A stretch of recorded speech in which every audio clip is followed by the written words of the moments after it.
Now it's time for Inspirational Women, and we meet Stephanie Moram, a green living expert, the CEO and founder of Good Girl Gone Green. Stephanie has a very practical and steady approach to something that each of us needs to do to live as gently as possible on our planet. Stephanie Moram, good morning. Thank you so greatly for being with us today. Thank you for having me. I appreciate it.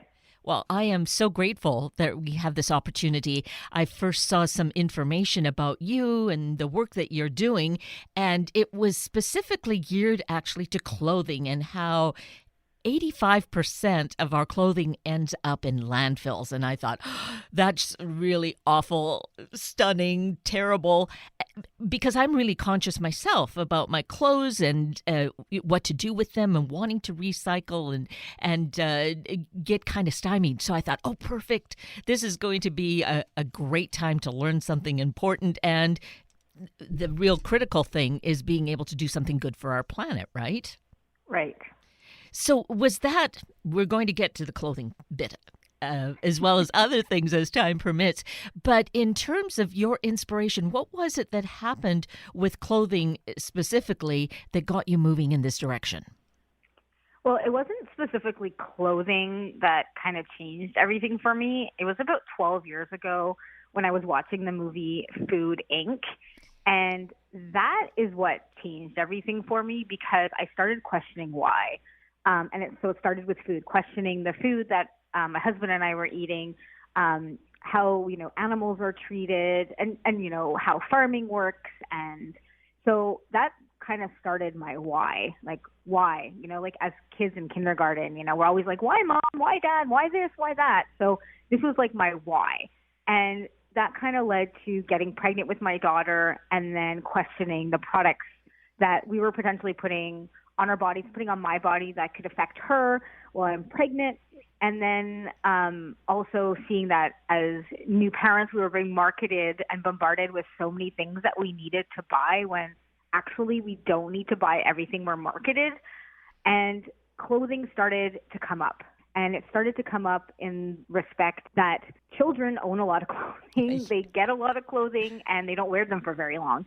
So I started researching clothing a little bit and I was looking at organic clothing. I was looking at different materials that I would want to have my child sleep in. I started buying secondhand. I started buying organic cotton. And I still thought about it, but then I would say the last 4 or 5 years, I was really been going down a rabbit hole of looking at where our clothing comes from and how disposable clothing is and how fast fashion is exactly that, fast and then disposable. And that there has to be a better way for us to still wear clothing because we all want to wear clothing, but not constantly throwing out something we've worn twice. Right? Is there other things we can do with this clothing besides just throwing it in a landfill or having it burned? Exactly. It just really feels incomprehensible that we spend so much of our income on this and then it ends up in landfills. It might sit in our closet, which is also taking up space. And we think of people who perhaps don't have enough. So you have come up with some really good steps in terms of what to do about this. I think the first thing is to, say you're in your closet and you just see tons of clothing, go through your closet. Just look at stuff. Okay, is this wearable? Yes, it's wearable, but I don't wear it anymore. Okay, put that in a pile, and that could be something you could potentially resell. Then you can look at other things. Oh, yes, I wear this, so keep it in your closet. Then you might look at other things and say, I don't wear this, but it has a hole in it. Okay, can I repair it because I love this shirt before it goes into the trash? My kids get holes in their clothing all the time, so I don't throw them out. I fix them. I get patches put on their clothing. They still wear them. So I think, people forget that clothing can be fixed. It doesn't have to just be tossed away. But I love the concept of reselling our clothing because, the old saying, someone's trash can be your treasure, right? So you can make money and you can also save money. So you could go to a thrift store and you can walk around and find so many cool things, clothing, other items, and at a fraction of the price than what you would pay retail. And then you're not putting money into the fast fashion industry. And then if you're looking to make money, you can resell your own clothing. There are so many sites. There's high-end sites. Then there's, sites that, will sell like traditional fast fashion. But then there's tons of sites where if you want, the high end, if you're a Gucci person or a Chanel person, and you're like, I like that stuff, but I don't know if I want to pay the high ticket. And I don't know if I want to really buy that fast fashion. There's sites where people don't want that stuff anymore, and they're in great condition, and you'll, again, save money. And then if you have that stuff as well, if you have a Chanel bag you don't want anymore, you can sell it, and then you make your money back, and then you can go, go on vacation or buy something else that you need or save your money, whatever it is. But I think reselling is just, it's smart because you're making money, but then somebody is buying something that you no longer want anymore. And that idea really appeals to me. A little caveat, though, in these more recent days, as I look at shipping costs, which really feel astronomical, what do you think about that, Stephanie? Well, I think personally, I always go to thrift stores first, just because I'm the one going to the store and there's so much clothing there that I can sift through the clothing. But sometimes people don't have time to go to a thrift store for a couple of hours, or there's not, let's say, a high-end thrift store near their house, and they really want something high-end, but they just don't want to pay the price, and they just don't want to buy something new. So yes, shipping prices are definitely up. I would say as a tip around that is, if let's say you're using Poshmark. Poshmark is a great site where you can sell your clothing and also buy clothing. And you put up a little profile and you basically have a store, and it shows all the clothing and all the items that you're selling. I would suggest if you are buying online, let's say from something like Poshmark, maybe try to buy from the same seller. So it's just one package being shipped to you versus multiple packages being shipped. There's another great site called Fashion File. They're definitely a high-end website where you're finding like the Chanel and you're finding like the Gucci and all that. But for them, it's all being shipped together. You're not selling. There's not multiple sellers on the website like Poshmark. They take whatever it is that you want to sell and they put it on the website and then it all gets shipped. So there you would save on shipping, just because if you bought multiple things off of Fashion File, it's all coming from one spot. It's coming from that one company. So there's so many options. And yes, don't get me wrong, shipping can be expensive, but I think if you're also saving money on the clothing you're buying, right? If you are buying a pair of jeans that normally cost $150, but you're getting them, let's say, on Poshmark, or you're getting them on, there's so many other websites out there, even Facebook Marketplace, and you're buying them for maybe $50, you're saving $100 because you bought them secondhand. So yes, shipping costs are higher, but I do believe that we're also saving money because we are buying secondhand. And if you really, really don't want to ship, like Facebook Marketplace, I don't think people realize is a gold mine. Like it really, really is. There's so much stuff there. I bought plants on Facebook Marketplace. There's everything there, and you just go pick it up. Nothing gets shipped to you. So I think that's also an option. If you really don't want the shipping, then you just find a site where you can pick up the stuff, like Facebook Marketplace, for example. And so I'm not familiar with that, but it sounds really intriguing, because it sounds like you must be looking in your own vicinity, like say maybe a 20-mile radius or something, so that you can go and pick it up, right? Right. So Facebook, on Facebook, they have a marketplace. So if you have a Facebook account, you can go on, you can sell your stuff. But let's say I'm looking for a pair of jeans, or, my daughter loves books. So I always go to Facebook Marketplace to find books. And then you put the radius. I put the area that I'm willing to drive to, whether it's 10 miles, 15 miles, whatever that is. And then it pops up whatever book I'm looking for, and in that radius. And then it shows the different prices, the different people, and then you just go pick it up. Sometimes they leave it outside and you can send them the money electronically, or you can, just leave cash for them. But that's another way if you don't want the shipping. But I just feel that you are saving like quite a bit of money by going to these different websites, that it kind of balances out on the shipping. But you can also go to thrift stores. Thrift stores are great, like I mentioned. So that could be another option if you really don't want, to have that cost of shipping. Right. And you mention in the release that I received that you also recommend having a garage sale. Yeah, garage sales are amazing. So garage sale season is starting here. Our small town, a couple of times a year, will have like a town-wide garage sale where, that weekend you can just put out your table and have a garage sale. And it's kind of cool because you walk around the neighborhood. I met my neighbors that I, maybe haven't spoken to before. And also you might find some really good treasures. A lot of people actually at garage sales sell old clothing. And a lot of the time it's still in good condition. You might find a pair of jeans or a blouse, or let's say you need something that's not fancy.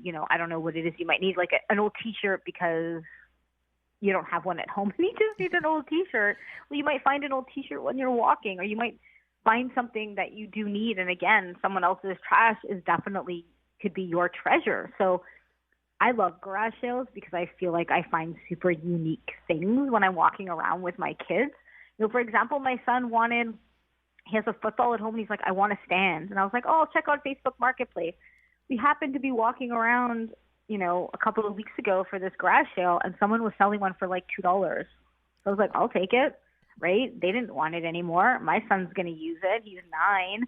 And, when we don't need it anymore, it's made of rubber. It's still going to function in like, as long as he doesn't lose it, of course. But it'll still function, in how many years that he's not going to want to use it anymore. So I just think garage sales are a great way as well to like bring community, but then also find some really cool stuff that some people don't want to sell online. Some people don't want to go through the hassle of taking pictures of their stuff. So they either donate their stuff or they do garage sales to make some extra money. So you might find some really cool stuff as you're, walking around on garage saling. And the thing that's really so important here, and chances are we already have this mentality, but if not, it might push us in that direction, is that we just use so many resources and then just kind of abuse them by stuffing them away or collecting them in an attic, or, just throwing them ultimately in the landfill, which, it started this. So here we're seeing where we can keep repurposing until such time as those threads just, I guess, totally disintegrate. Right. Yeah, I think it's, we live in a disposable world right now where it's fast, right? We go buy food and it's like, how fast can we get that food? Amazon is a perfect example. It's like, how fast can Amazon deliver something to you, right? So it's that fast mentality, and also disposable. It's, the disposable straws, the disposable cutlery, the containers we're getting our food in, everything just seems so disposable. And clothing is no different. I feel like it's just, oh, this is trendy right now, I'm going to buy it, and it costs X amount of money, but then within a month we don't want it. And what I often say to people is, when you buy that T-shirt, like say you're buying new and it costs $5, think about the cost of the materials that were needed for that, the transportation, and then someone had to be paid to make it. And $5 doesn't seem like a lot. For me, it's not, and, then some people will see sustainable clothing and say, wow, that sweater was $50 or that organic sweater was $75.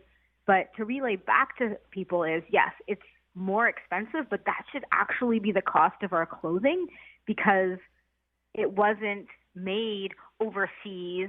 And, not everything made overseas obviously is bad. I just mean that a lot of the time when stuff is made over, further away, it's,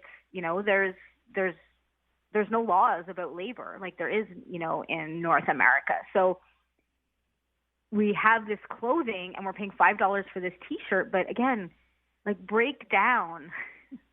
Someone had to make it. You needed the materials. It had to be shipped. It has to be packaged. And there has to be profit in there, right? There has to be profit. The company has to make a profit. So I often feel like in this whole disposable world that we lived in, this fast world. And that's why it's called fast fashion, because it's made fast and then it's also disposed of fast. If we could just slow down and literally smell the roses and say, wow, if somebody sitting in their kitchen made you a sweater, whether it was organic cotton or not organic cotton, it's going to take them some time to make it. And their time is valuable, right? That time of making that sweater that this woman or man makes sitting in their house, cutting it up, getting the supplies. I mean, if you think about it, their time is worth more than $5. Oh, So it's to rethink where stuff is coming from. And that's why I really, sometimes buying secondhand is better for the environment, because we're not continuing that cycle of the fast fashion where women are being paid super low wages in toxic environments to make clothing for us so we look pretty. so there's a couple of things there in terms of, what we buy, and the source of that is to Right. consider buying more locally, and that it crosses is a lot of boundaries in terms of the things that we want, but also perhaps not be. We've become so accustomed, because we're so bombarded with so much advertising about the new this and the new that, Mm-hmm. that we always need that new fashion. But perhaps, as in decades and way in the past, people would have a nice outfit, like a going to church outfit, and then they would have Right. their work outfit, or maybe they have two of each. But now we have, dozens of each, correct? Yeah, like it's that fast fashion, like, because you can get the clothing so fast because it's cheaply made, that we can have 10 t-shirts, buy 10 t-shirts at once. We can have all these sweaters, we can have all these pants, we can have all this stuff because it's inexpensive to buy. But there's always a cost. It's not costing us financially to buy that sweater, but someone else is paying the price down the line, whether it's the workers, which usually is the workers that are paying that cost, because they are the ones creating the product and they're not being paid a fair wage because the company has to make a profit somewhere down the line. So, and it's not to say that, definitely buying sustainable fashion brands is more expensive and isn't always in someone's budget. And if it's not in your budget for to buy, maybe organic clothing, you have two options. If you decide to buy fast fashion because that's where you're at, then wear that clothing until you can no longer wear it any longer. Just keep wearing it and shop your closet, meaning whatever you have in your closet, like, keep wearing that. Like, I have clothing, from like university that I wear, like old sweaters. They still function. They're to wear around the house. I don't need a fancy sweater to wear in my house. And then also, if you're not in a position to buy that sustainable fashion, like I said, then it's just keep wearing it over and over again as much as you can, and then only buy what you need. If you don't need 15 white t-shirts, maybe buy what you need and just wear your clothing until it can no longer be wearable. So there's so much that's tied into this in terms of our consciousness, in terms of Mm-hmm. philosophy. And I feel, Stephanie, what you're sharing with us is something that really is critical for us to embrace at whatever level we're at, just because, if we look to today and the near future and way into the future, if we really want a healthy planet, we need to be embracing this. Right. And it's not to shame anyone. That's like never my goal ever, or make anyone ever feel guilty because they do buy fast fashion. We all do the best that we can with the knowledge that we have. And like I mentioned before, if you're in a position, you're like, I can't spend $75 on a sweater because I have 4 kids, then buy the sweater that you can afford, but just make sure that that sweater lasts, right? Make sure it lasts as long as it can last. And then when it no longer fits your children, maybe you resell it. Maybe you pass it down to other friends so that sweater just keeps going until it can no longer be wearable, And I just think, sustainable fashion, eco fashion, whatever you want to call it, slow fashion, it's people are starting to realize that there's people behind the clothing that's being made, and that if we start demanding change and we slowly start, buying better clothing, then the industry is going to have no choice but to eventually pivot and start realizing that the people making our clothing deserve to be respected. They deserve a fair wage.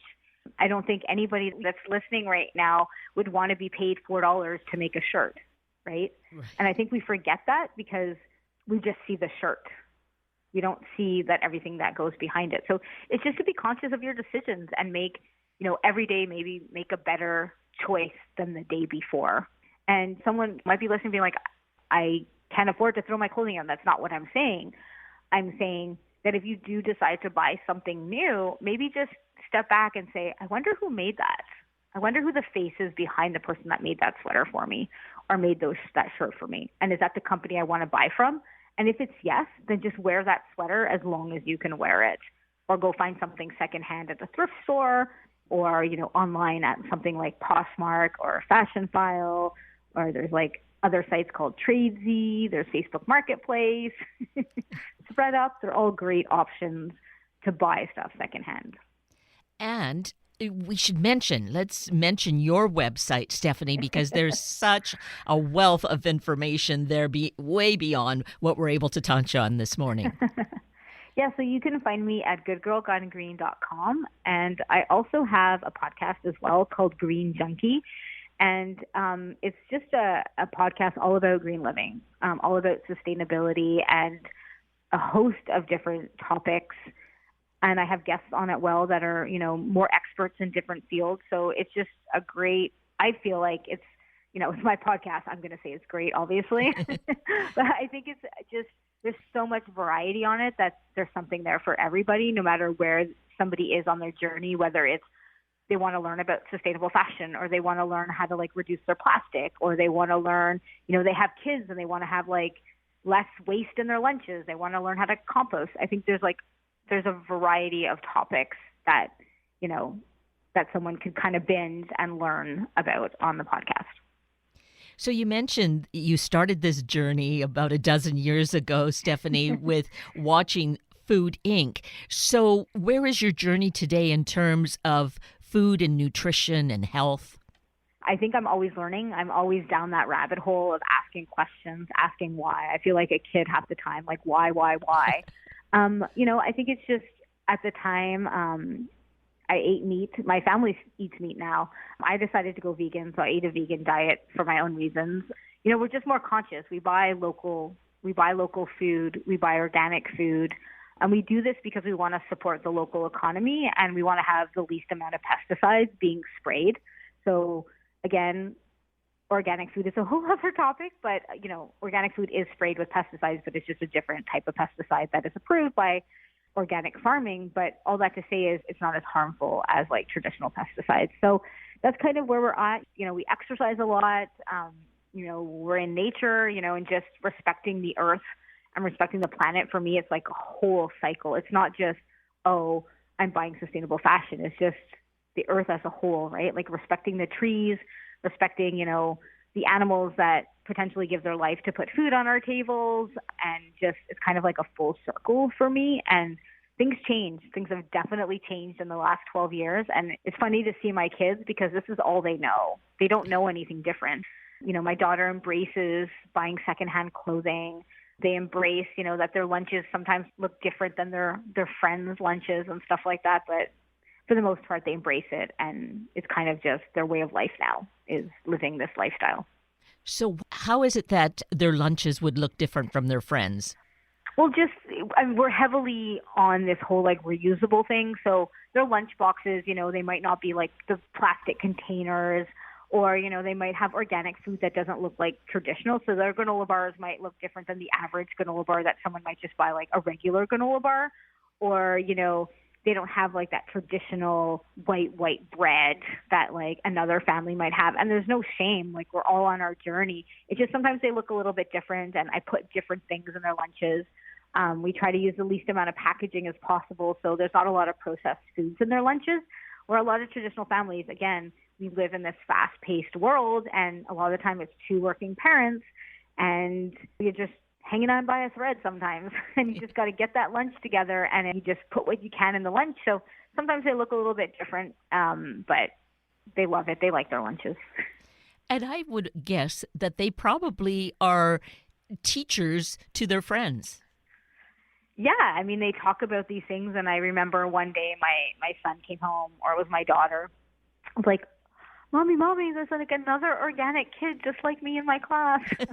Just meaning like they had similar granola bars, and they, ate organic food, and they had stainless steel containers and stainless steel water bottles. So he called it like, there's another kid just like me in the class. And I'm like, this is going to become more common. Like this is what's going to be common, in X amount of years versus, the disposable world. Like I feel like there's going to be a shift, and it's going to be the future generations that are going to see that. I can't wait till I remember a time when I would bring my reusable bags to a grocery store and people would look at you funny, or I would bring reusable bags to put my produce in. And sometimes you get funny looks because you're not grabbing the plastic, and it's shifting now where I'm not giving dirty looks to people, but you can see where more people have the reusables. And then when you take a plastic bag, people are like, do you really just take a plastic bag? Like it's shifting.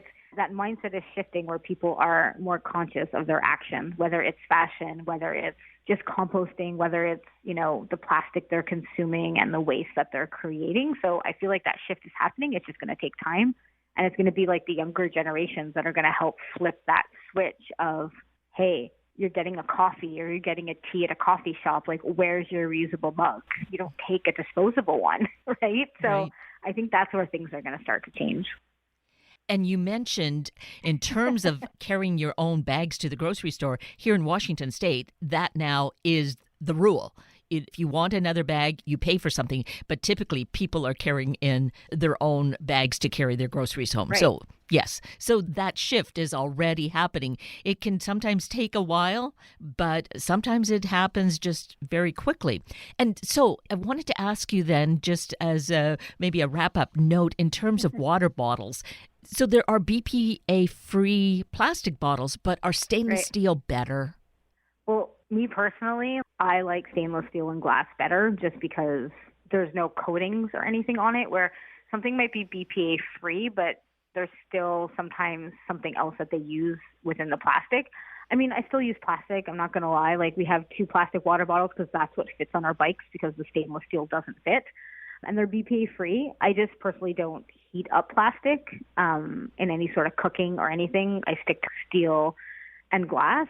But I mean, if that's what you have, if you have a plastic water bottle and that's what you can afford right now, and that's the position that you're in, then it's still better than buying plastic water bottles, disposable plastic water bottles, right? Right. Plastic disposable water bottles are made for single use. They're not made to be used over and over. That's why the plastic is so different than plastic that's in a reusable water bottle. It's like that crinkly sound that you keep hearing on a water bottle. They're not made to be used over and over. So, toxins could potentially leach into your water if you keep reusing it. But, when it comes to a reusable water bottle, if that's what you have, that's what you have. Use that. And then when you're in a position where you want to get stainless steel because they're sturdier and they'll last longer, then get one. But I went to a thrift store and there was so many stainless steel water bottles, like good quality stainless steel water bottles for like $5. And if you were to buy them new, they would be like $30. So again, there's ways if you don't want to use plastic that you can shift to the stainless steel. And again, it's looking at someone else's junk is now your treasure, right? I needed a stainless steel water bottle. I was like, I'm going to go check the thrift store. And I was so surprised how much I saw. And I bought one and paid $5 for it. So perfect. You are so perfect in this. I know you're saying I'm a work in progress, right? Right. But this is such an important conversation, and I'm just so excited with having had this time to share your experiences, Stephanie Moram. People can connect with you on your website, as we mentioned earlier. You also have Instagram, so let's mention that as a way to connect. Yeah, I'm on Instagram at This Is Stephanie Moram. I hang out there a lot. I'm also on TikTok if anyone likes TikTok. Perfect. Well, I am just so grateful for your insights, your experiences, and spending time with us this morning. It's just been wonderful. Well, thank you so much. And I'd love to leave the audience with one thing, because I know that they're probably a little bit overwhelmed with all the information. And I really believe when it comes to sustainability and green living is to do one thing to move the needle forward on your journey and create a habit around it. So if it's bringing reusable bags to the store, just concentrate on that until it becomes a habit and then move on to the next thing. Then if it's sustainable fashion and thrifting, like concentrate on that and make it a habit where you thrift and make it a habit where you buy sustainable clothing and stuff like that. And then move on to the next part, because if we try to do it all, that's when people, literally are a deer in the headlights and they don't know which direction to take. And then we end up doing nothing. So not to be so hard on yourself, be gentle on yourself and just do one thing that'll move that sustainability needle forward for you. Truly great words of wisdom. Thank you. You're welcome, Stephanie Moram. That brings us to the end of a very full hour of Inspirational Women with Stephanie Moram and Sunday Morning Magazine with Mitch Mitchell. I'm Kate Daniels, your host, and I greatly appreciate your sharing this hour with me and these special guests.